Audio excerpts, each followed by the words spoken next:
Okay, well, I'm gonna just go ahead on and start. Come on in, come on in. Come on, don't be shy. This is where the food's at. Come on in here.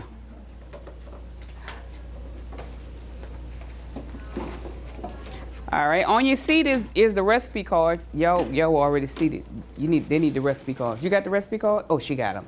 All right, my name is Chef Andrea. I'm the chef at Parkland Hospital.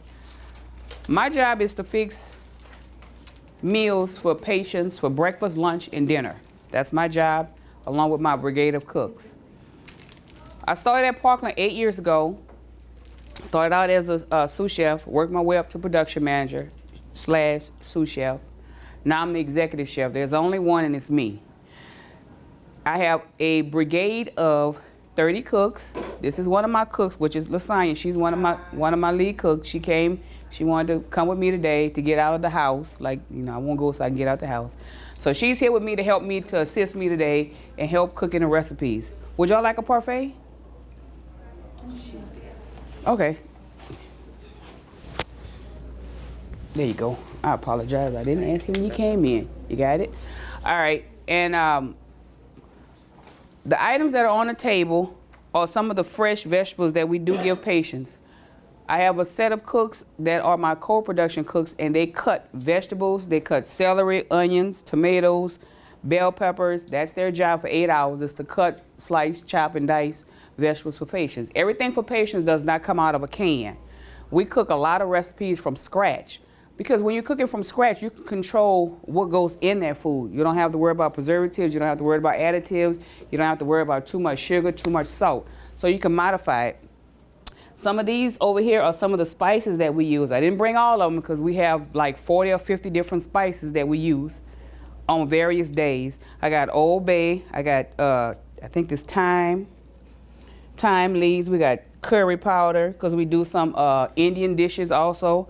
We got garlic powder, basil, salt and pepper. But we use a lot of herbs and a lot of spices, fresh herbs and fresh spices in patients' meals. So it's just not all canned. But at the same time, you also have to watch what you give patients. Every patient is on a specific diet. Either it's general, what that general diet entails is so many calories, so many carbs, so much sodium that patient can eat. Then you also have diets that patients are on. We cook for 10 different diets in the hospital. That's a lot of diets that we gotta cater to. But that's my job, and I enjoy my job. So if the recipe says 1 tablespoon, you give them 1 tablespoon in that recipe. You don't modify it from that, because that'll do all different kinds of things to the body, so we just don't do it. If it says 1 tablespoon, we don't stretch it. At the same time, we want it to taste good. Granted, you're on medication, and medication does affect your taste buds. And the way that you taste may not be the same as if you were normal, or if you weren't sick. When you're sick, it's just like your taste buds just not there. And that's what we try to do to fix the problem with patients as far as the way food tastes, or try different elements, or what would make this recipe taste better for someone that's diabetic, but they can't have a lot of sugar, they can't have a lot of salt, they gotta watch the carbs, but you still want it to be good. That's my job, and some days all I do is develop recipes, and they taste it. I get my cooks to taste all my recipes. Then if we make a modification to patients' meals, it has to go to a committee, and it's a patient menu committee. They have to actually sit there and analyze everything in order for it to be on patient's menu. We just can't say, oh, we just want to put this on there one day. But everything is a process. But this is just some of the items that we have in the cafeteria. This is not everything that we have for its fresh vegetables. I don't have the 4 different kinds of lettuce. We have 3 different kinds of onions. We have carrots, different kind of carrots, different kind of bell peppers, 3 different kinds of onions. So this is just a small piece of what I brought. I couldn't bring everything. Some of the spices we have, like I said, we have over 50 different varieties of spices. Brown bread, wheat bread, white bread. Which one? Wheat is better instead of the white for diabetics. A lot of people don't like it. I don't like it, but I gotta eat it. I gotta lose some pounds also. While I was in Walmart, I just stopped, come on in. I just stopped by and I saw these books. And it's like, what are these books? And I had to read up on what I had to come talk to y'all about. And everything is in moderation. That's what I told the other class. Everything is in moderation. If you know you're not supposed to have a lot of salt, don't put a lot of salt. But you can have salt to give you food flavor. But there are other options, herbs and spices, that you could use also that will help you achieve that flavor. Some of the items that sugar is in and salt is in is these soups. These are my favorite soups. But this soup here has 790 milligrams of salt. That's a lot for a soup, but it tastes good. But you just gotta watch what you eat in moderation. This is one serving. You don't have to eat this whole cup of soup. You can do half, but you don't have to eat it all at one time. Same thing with this one. This one has pasta. Pasta, carbs, you gotta watch for the carbs when you're diabetic, because the carbs turn into what? Sugar. Yes, you have to watch. We don't give patients a lot of pasta. We don't give patients pasta at all unless they on a general diet and they can come down to the cafeteria and get pasta. But most of the time we don't give patients pasta. We don't give them pork. Come on in. Peanut butter. I love peanut butter, but also gotta watch the sugar in the peanut butter. And these are some options of some sweeteners that we have in retail for customers in the cafeteria. You have two recipes. Your first recipe is the parfait. Some of y'all have already eaten the parfait. It's made with Greek yogurt, pineapples. Anybody that's allergic to pineapples? Strawberries, grapes, and blueberries. All the fruit is fresh except for the pineapples, but the pineapples are unsweetened pineapples. And with the Greek yogurt, I put a tad bit of vanilla in it, vanilla extract, to take away from that Greek yogurt taste, because sometimes that Greek yogurt could be kind of tart. But I put a little bit of extract in it to cut some of the tartness away. Some people like it, some people don't. It all depends on that person. I'm not gonna take it personal because I like Greek yogurt. I like any kind of yogurt, matter of fact. The second recipe that you have is called the Chicken Riviera.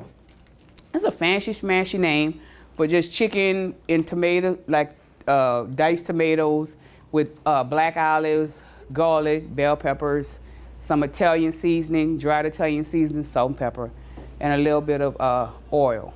That's it. Fancy name, simple dish. Because sometimes we just don't like to cook, but this is a simple dish. Lasagna is dishing it up right now, and she's gonna serve it to y'all. The recipes that you have, you can modify them. It's not set in stone. Suppose with the yogurt, you don't like pineapples, don't put the pineapples in it. If you like blueberries, put extra blueberries in it. It's all up to you the way you want. The recipes are very simple and very easy. We cook this here. So it's very simple and it's very easy for you to do at home. It's nothing really complicated, no more than 6 ingredients or 7 ingredients. The second one, like I said, the Chicken Riviera, is chicken, bell peppers, garlic, onions, Italian seasoning, black olives, and salt and pepper, and that's it. We put it in a pot, we browned the chicken first, we took the chicken out, we put the vegetables in, then we added the chicken back, put the lid on, let it cook and simmer, and it's done. And we did it right here. Y'all smell it out there. So that's what this is, and she's about to serve that to you right now. It has black olives in it. If you don't like black olives, you don't have to put the black olives. But we watch the salt in it, and there are no carbs. So there's no pasta, no rice, no potatoes. So it's pretty healthy. A lot of people are like, oh, if it's healthy, it's not good. It is. It's real good. They had a class in here that was full, and they said it was good. So I kind of think it was good since they had a lot of people in here. They had about 30 people in here, so it was pretty good. So Lasagna's going to serve it to you. Yes. Thank you, baby.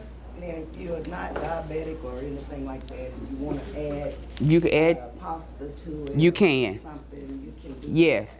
This is usually made with chicken breast, whole chicken breast. But I just cut the chicken breast into chunks. But you can serve it as a whole chicken breast with the same sauce, cook it the same way, and if you want to add rice or pasta to it, you can. If you're not diabetic, you don't have to watch the carbs. But yeah, you can do it that way also. But I just did it without the carbs for today. Everybody got some? How does it taste? It's good. It's good? All right, good, good, good. Okay, she's coming with it right now. Any questions for me? Do you have any questions for me? It's good. It's good? Yeah, we feed. I did good? Okay, thank you. We feed over 7,000 patients and customers that come into the cafeteria, over 7,000 every day. So that's a lot of people to feed food. Yeah, we have huge pots that we cook every day for patients. Oh, that's not me. Oh, I thought that was me. I was like, oh. Any questions? Anybody got any questions? Any questions for me? And I apologize. I forgot to introduce my cook over here, and I'll turn it over to you, Lasagna. Hi, my name is Lasagna. I've been in Parkland for 3 years. It's been a wonderful experience working. A lot of learning, a lot of cooking. And what do you do specifically? I'm a breakfast cook. And what does that entail? I cook for cafeteria and for patients, both. Starting at 4:30 in the morning to 1 o'clock in the afternoon. What do you cook? Oh boy. Mixed omelets, scrambled eggs, bacon, sausage patties, biscuits, pancakes. What else? How do you know what to cook for patients? We have a menu for it. Okay. And where does that menu come from? It comes from the dietitians. Mm-hmm. And why do you need that? So we'll know what we're supposed to fix on a daily basis on the count. Okay. And the count changes? Daily. Yes. Daily. So that's why it's important that we learn how to read production sheets. They're called production sheets and they're called tally guides. Production sheets tell us how many servings that we need to serve patients. And the tally guide is for modifications to a patient's menu that wasn't transcribed at the time they were admitted to the hospital. So we may have a patient that may need a serving of black beans. That will be on our tally guide. So that cook that's assigned to the pods will fix those black beans for that particular patient. So every patient diet is different. All patient diets aren't the same. So that's what we do every day from the time we get to work at 4:30 to the time we leave at 7 p.m. We modify menus so patients can eat. That's what we do. Any questions? Any more questions for me? What about the black bean? What that mean? Excuse me? Black bean? It's for the tally guide. In case we have a patient that needs black beans, it's a tally guide. It's a specific sheet that we get that lets us know. Who needs a black bean? That's good for like a protein or? Black beans are a protein, Okay. but it was just an example of an item that a patient may need. That's all. It was just an example. It was okay, sir? Lovely. Good? Okay. Is this the recipe? That's the recipe. Yes, sir. Thank you for stopping by. The tomatoes, is that canned tomato? Yes. Mm-hmm. Yes, ma'am. Yes, sir. I said yes, ma'am. Yeah, it was really good. I would It was really good? another appointment. Okay, ma'am. Don't want you to miss your appointment. Thank you so much for stopping by. Thank you. Any more questions for me? Good? It was good? All right. All right. Thank y'all so much. Don't miss your appointment now. You like it? Like I said, you can modify it to your taste buds. Thank you so much for stopping by. I'm gonna go put some